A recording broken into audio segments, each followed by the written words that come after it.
Selamat pagi dan salam sejahtera untuk kita semua. Shalom. Bagaimana kabarnya anak-anakku yang di rumah? Semoga dalam kondisi sehat selalu ya. Nah, hari ini adalah hari kedua kalian mengikuti kegiatan MOS. Ibu harap kalian tetap semangat dan fokus untuk mengikuti kegiatan hari ini. Namun, sebelum Ibu menyampaikan materi, Ibu akan memperkenalkan diri terlebih dahulu. Perkenalkan, nama Ibu adalah Limena Januaria Asepin. Kalian bisa panggil Ibu Ria. Ibu mengajar pelajaran bahasa Indonesia. Hari ini Ibu berkesempatan untuk menyampaikan materi tentang kesadaran berbangsa dan bernegara. Kita lihat, apa itu kesadaran bela negara? Nah, kesadaran bela negara adalah di mana kita berupaya untuk mempertahankan negara kita dari ancaman yang dapat mengganggu kelangsungan hidup bermasyarakat berdasarkan atas cinta tanah air. Dapat kita lihat terdapat kata ancaman dalam pengertian kesadaran bela negara. Nah, negara Indonesia ini memiliki ancaman baik yang berasal dari dalam maupun dari luar. Contoh ancaman dari dalam negeri itu misalnya ada pemberontakan, ada tawuran, dan lain sebagainya. Kemudian ancaman dari luar itu berhubungan dengan negara lain misalnya.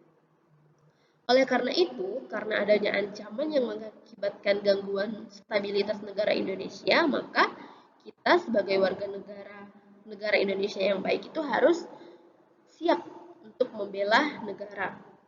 Nah, eh, kesadaran bela negara ini dapat menumbuhkan rasa nasionalisme dan patriotisme dalam diri kita sebagai warga negara. Kita lihat mengapa kita perlu menumbuhkan tentang kesadaran bela negara.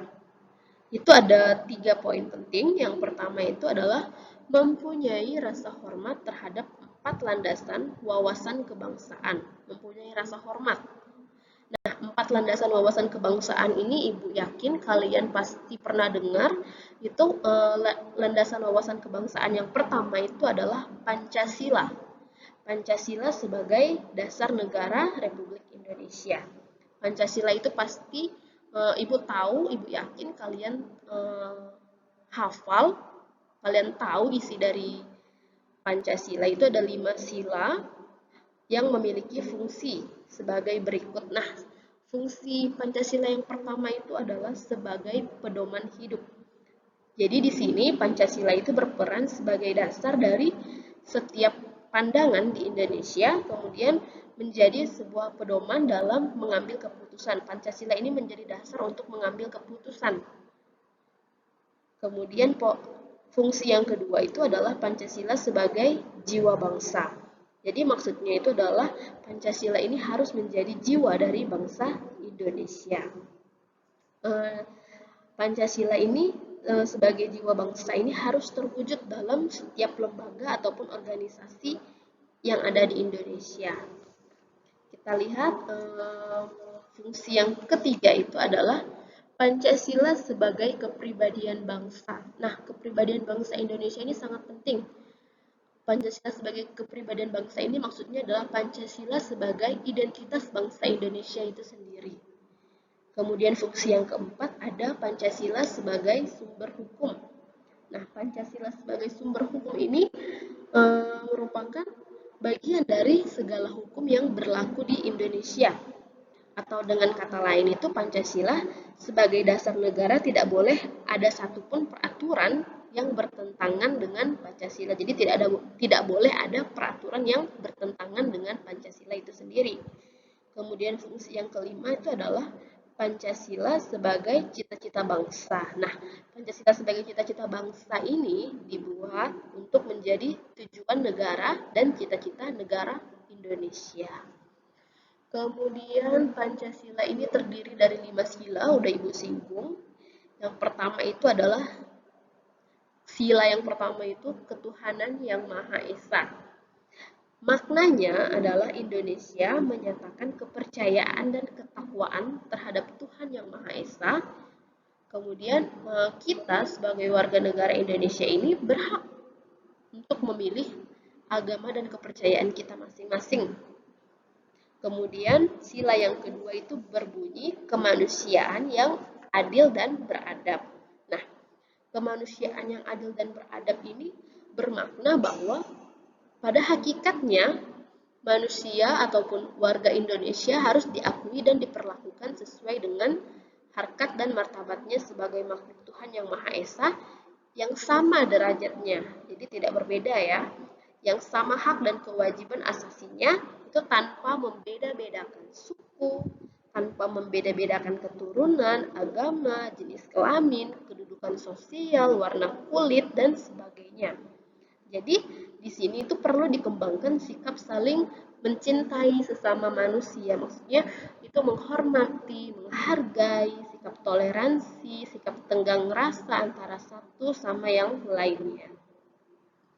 Jadi di sila yang kedua ini menyatakan bahwa keadilan itu milik semua orang.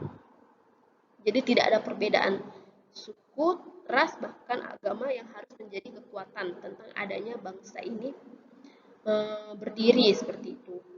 Karena adanya perbedaan itu tadi, maka kita harus menjaga keutuhan negara kita dengan saling menghormati dan menghargai. Kemudian sila yang ketiga berbunyi ada Persatuan Indonesia. Nah, Persatuan Indonesia ini bermakna bahwa kita sebagai warga negara Indonesia harus hidup menjaga persatuan dan kesatuan serta kepentingan dan keselamatan bangsa dan negara Indonesia. Kemudian dalam konteks ini, persatuan ini dikembangkan dalam seloka pada Pancasila, yaitu Bhinneka Tunggal Ika, yang pengertiannya kesatuan dan keragaman Indonesia, bukan dari penyeragaman dalam atau demi kesatuan, seperti itu.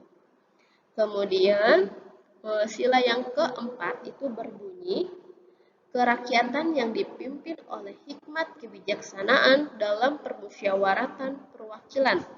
Nah, ini maknanya itu adalah kita sebagai warga negara itu mempunyai kedudukan hak dan kewajiban yang sama. Dalam menggunakan hak-haknya, itu kita perlu memperhatikan dan mengutamakan kepentingan negara dan kepentingan masyarakat. Karena mempunyai kedudukan hak dan kewajiban yang sama, maka pada dasarnya tidak boleh ada sesuatu kehendak yang dipaksakan kepada pihak lain. Kemudian yang kelima itu bunyi silanya adalah keadilan sosial bagi seluruh rakyat Indonesia. Nah, keadilan sosial bagi seluruh rakyat Indonesia ini maknanya adalah dalam Pancasila itu mengandung makna sifat-sifat dan keadaan negara Indonesia yang harus sesuai dengan hakikat yang adil, seperti itu. Yaitu pemenuhan hak dan kewajiban pada kodrat manusia. Itu keadilan ini berkaitan dengan hidup manusia, baik itu dengan manusia satu dengan manusia yang lainnya, antar individu misalnya, kemudian dalam hubungan hidup antara manusia dengan Tuhannya sebagai penciptanya, kemudian hubungan dalam hidup manusia dengan dirinya sendiri. Nah, landasan wawasan kebangsaan yang kedua adalah Undang-Undang Dasar 1945. Nah, Ibu yakin juga kalian pernah mendengar dan pernah membaca isi dari Undang-Undang Dasar 1945. Nah, Undang-Undang Dasar 1945 ini merupakan landasan konstitusional. Apa itu landasan konstitusional? Jadi landasan konstitusional itu adalah konstitusi dasar yang menjadi sebuah pedoman pokok dalam hidup bermasyarakat, berbangsa, dan juga bernegara. Kemudian landasan wawasan kebangsaan yang ketiga adalah Negara Kesatuan Republik Indonesia.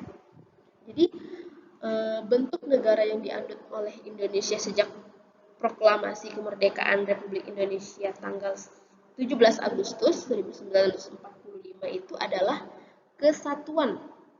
Jadi negara Kesatuan Republik Indonesia ini adalah negara yang berbentuk kesatuan dengan bentuk pemerintahan republik dengan nama negara Indonesia. Kita tahu negara Kesatuan Republik Indonesia ini adalah negara yang besar, yang luas, itu dari Sabang sampai Merauke, yang banyak sekali provinsinya, banyak sekali kabupatennya, banyak sekali kotanya, termasuk kita, itu kota Singkawang, bagian dari negara Indonesia. Kemudian yang keempat, itu landasan yang keempat adalah semboyan Bhinneka Tunggal Ika. Nah, semboyan Bhinneka Tunggal Ika ini Ibu yakin juga kalian pernah mendengar dan pernah melihat tulisannya itu ada di cengkraman burung Garuda. Itu ada tulisan Bhinneka Tunggal Ika. Nah, kalimat Bhinneka Tunggal Ika ini berasal dari bahasa Jawa kuno. Bhinneka itu artinya bermacam-macam, kemudian tunggal itu artinya satu, dan ika itu artinya juga. Jika digabungkan, maka artinya adalah berbeda-beda tetapi tetap satu juga. Jadi, kita tahu di negara Indonesia ini terdapat banyak sekali bahasa daerah, banyak sekali adat, suku, budaya, dan agama. Nah, kita bangga karena negara Indonesia ini unik dan penuh warna. Oleh karena itu, kita sebagai warga negara yang baik, kita sebagai generasi muda yang baik, kita harus bersikap toleransi, menghargai, menghormati banyaknya perbedaan yang ada di negara kita. Kemudian poin yang kedua itu mengapa kita perlu menumbuhkan tentang kesadaran bela negara adalah menumbuhkan ketaatan kita terhadap peraturan perundang-undangan. Nah, jadi undang-undang itu sudah dibuat oleh pemerintah, jadi kita harus mentaatinya, mengikutinya seperti itu. Tidak boleh melanggar peraturan yang sudah dibuat oleh pemerintah. Contohnya misalnya itu di sekolah juga sudah dibuat tata tertib sekolah. Jadi kalian sudah belajar juga kemarin, sudah tahu juga tata tertib di sekolah, maka kalian harus mentaati apa yang sudah tertulis dalam tata tertib tersebut. Kemudian poin yang ketiga adalah memiliki kesadaran dalam menjaga kerukunan dan persatuan bangsa Indonesia. Jadi kita sebagai warga negara itu harus bisa menciptakan hidup rukun antara satu sama yang lainnya. Baik itu di lingkungan keluarga, kita harus rukun sama adik kita, sama kakak kita, menolong orang tua kita. Kemudian di lingkungan sekolah juga kita harus menghargai satu sama yang lain, biar tercipta hidup rukun dan damai seperti itu. Menghormati bapak ibu guru seperti itu ya. Jadi kita lihat maksudnya slide berikutnya itu ada hak dan kewajiban warga negara Indonesia. Nah, hak dan kewajiban warga negara Indonesia ini dibagi menjadi dua, yaitu hak warga negara Indonesia dan kewajiban warga negara Indonesia. Hak warga negara Indonesia ini yang pertama kita lihat memperoleh perlindungan hukum. Iya, setiap orang itu berhak untuk mendapatkan perlindungan hukum. Yang kedua, hak untuk bela negara. Yang ketiga, hak hidup, yaitu setiap orang berhak untuk hidup dan menikmati kehidupannya. Kemudian, hak beragama. Nah, hak beragama ini maksudnya itu adalah setiap orang berhak untuk memilih agamanya dan menjalankan ibadahnya. Kemudian poin yang keempat kita lihat hak untuk mengeluarkan pendapat. Jadi setiap orang itu bebas berpendapat. Hak yang kelima itu hak untuk mendapatkan pendidikan. Kemudian kita lihat di sebelahnya itu ada kewajiban. Nah, kewajiban yang pertama itu adalah wajib dalam usaha bela negara. Jadi usaha bela negara itu bukan hanya hak tapi juga kewajiban kita sebagai warga negara. Kemudian yang kedua itu adalah mentaati hukum. Jadi kita taat dengan hukum ataupun peraturan yang sudah berlaku di negara kita. Yang ketiga itu menghormati hak asasi manusia. Yang keempat itu adalah berperilaku yang baik terhadap orang lain, baik kita bisa menolong sesama kita, menghargai sesama kita, menghormati orang lain. Kemudian yang kelima itu adalah wajib tunduk terhadap pembatasan yang dilakukan oleh negara. Itu maksudnya mentaati peraturan yang sudah dibuat oleh pemerintah. Kita lihat kesadaran bela negara dapat menumbuhkan dua poin, yaitu nasionalisme dan patriotisme. Nah, nasionalisme ini pengertiannya itu sudah tertulis ya, bisa kita baca. Nasionalisme adalah satu paham yang menciptakan dan mempertahankan kedaulatan negara, dalam bahasa Inggrisnya itu nation, dengan mewujudkan satu konsep identitas bersama untuk sekelompok manusia. Jadi, nasionalisme ini merupakan perasaan cinta yang tinggi, yang cinta yang tinggi ataupun bangga terhadap tanah air kita, terhadap negara kita. Kemudian patriotisme itu kita lihat di sebelahnya. Patriotisme berasal dari kata patriot dan isme yang berarti sifat kepahlawanan atau jiwa pahlawan. Dalam bahasa Inggrisnya itu heroism dan patriotis. Kemudian pengorbanan ini dapat berupa pengorbanan harta benda maupun jiwa raga. Nah, patriotisme ini adalah sikap yang berani, sikap yang pantang menyerah dan rela berkorban demi bangsa dan negaranya. Jadi kita sebagai warga negara yang baik, kita sebagai generasi muda, sebagai pelajar yang baik, maka kita harus menumbuhkan sikap nasionalisme kita, menumbuhkan sikap patriotisme kita. Kemudian slide berikutnya ada penerapan nilai-nilai bela negara. Penerapan nilai-nilai bela negara ini Ibu bagi menjadi empat poin. Yang pertama itu adalah cinta tanah air. Jadi cinta tanah air ini kesadaran kita, kesadaran warga negara yang didasarkan pada kecintaan kita terhadap tanah air, terhadap negara kita. Jadi kita bisa mewujudkan rasa cinta tanah air ini dengan banyak hal. Misalnya kita mempelajari sejarah negara kita sendiri. Biasanya itu di sekolah kita ada pelajaran ilmu pengetahuan sosial seperti itu. Kemudian kita melestarikan budaya-budaya yang ada, menjaga lingkungan kita, dan pastinya yang paling penting juga itu adalah menjaga nama baik negara Indonesia. Kesadaran berbangsa dan bernegara itu poin yang kedua ya. Poin yang kedua ini adalah sikap kita itu harus sesuai dengan kepribadian bangsa yang selalu dikaitkan dengan cita-cita dan tujuan hidup bangsa negara Indonesia. Jadi kita sebagai warga negara yang baik itu harusnya itu mencegah adanya perkelahian, baik perkelahian antar perorangan atau antar kelompok, dan menjadi anak bangsa yang berprestasi. Kita tahu mana yang baik, mana yang buruk, kita harus bisa memilih. Jika itu buruk, maka kita hindari. Jika itu baik ataupun positif, maka harus tetap kita lakukan seperti itu. Jadi harus bisa memilih mana yang baik, mana yang buruk.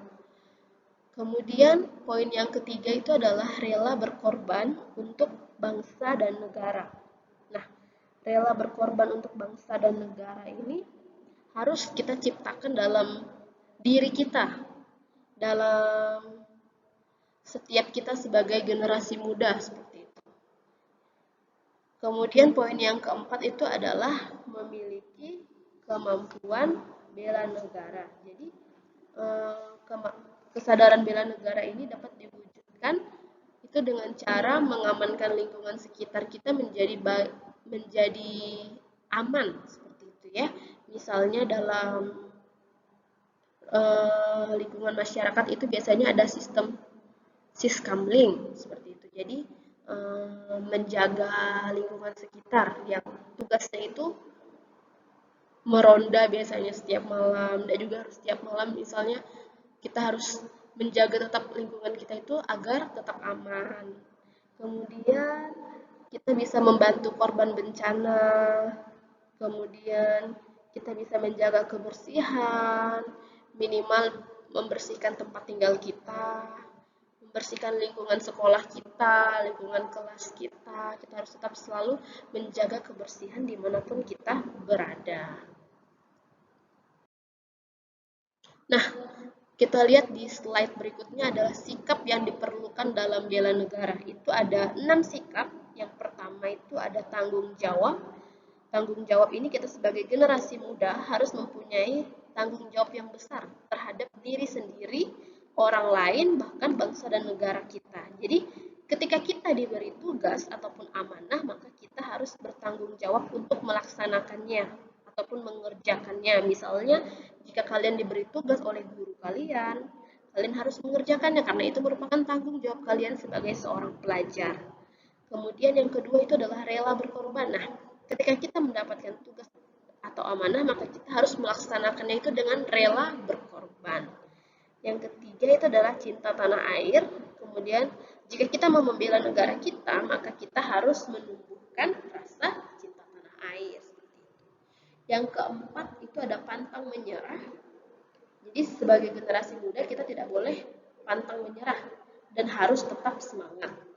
Yang kelima itu ada kerja keras, berarti kita melakukan sesuatu hal itu dengan bersungguh-sungguh. Tetap semangat, tidak loyo-loyo, seperti itu ya. Yang keenam itu ada disiplin, jadi disiplin ini sangat diperlukan agar kita bisa melakukan hal itu dengan tepat waktu. Misalnya jika kalian dikasih tugas dikumpulkan besok, jadi kalian harus disiplin, harus besok juga dikumpulkan.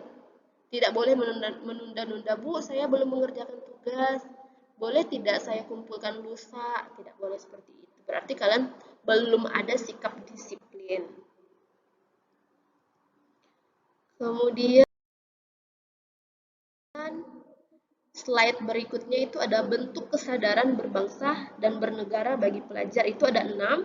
Ada yang pertama itu toleransi antar umat. Yang kedua itu harus sadar menimba ilmu untuk masa depan. Yang ketiga itu mentaati hukum dan peraturan yang berlaku. Yang keempat itu merawat dan mencintai lingkungan. Yang kelima itu melestarikan budaya. Jadi ada banyak bentuk kesadaran berbangsa dan bernegara bagi kita, bagi kalian sebagai pelajar, menjaga sikap toleransi kalian. Kemudian kalian juga bisa menimba ilmu untuk masa depan. Kalian siapkan masa depan yang bagus. Kalian rajin belajar. Kemudian mentaati hukum dan peraturan yang berlaku baik di lingkungan keluarga, di lingkungan sekolah maupun di lingkungan masyarakat. Kemudian merawat dan mencintai lingkungan kalian dimanapun kalian berada. Kemudian melestarikan budaya kita. Kemudian ini slide yang terakhir yaitu implementasi sikap nasionalisme dan patriotisme. Nah, implementasi sikap nasionalisme dan patriotisme ini Ibu bagi jadi 4, yaitu dalam kehidupan keluarga, dalam kehidupan sekolah, dalam kehidupan masyarakat, dalam kehidupan berbangsa. Dalam kehidupan keluarga itu misalnya kalian bisa menyaksikan film perjuangan, bisa membaca buku bertema perjuangan, kemudian memasang bendera merah putih ketika peringatan 17 Agustus. Dalam kehidupan sekolah itu ada sikap misalnya kalian melaksanakan upacara bendera, belajar dengan sungguh-sungguh, kemudian mengikuti organisasi sekolah, mengikuti kegiatan sekolah misalnya kegiatan pramuka, seperti itu. Nah, dalam kehidupan masyarakat itu ada contoh mengikuti kegiatan siskamling seperti yang sudah Ibu sampaikan tadi, kemudian bisa juga bergotong royong membersihkan lingkungan. Untuk yang keempat, dalam kehidupan berbangsa, ada sikap misalnya meningkatkan persatuan dan kesatuan, kemudian mencintai dan memakai produk dalam negeri, memakai batik misalnya, kemudian merawat fasilitas umum, tidak merusak fasilitas umum ya, kemudian menjaga kelestarian lingkungan.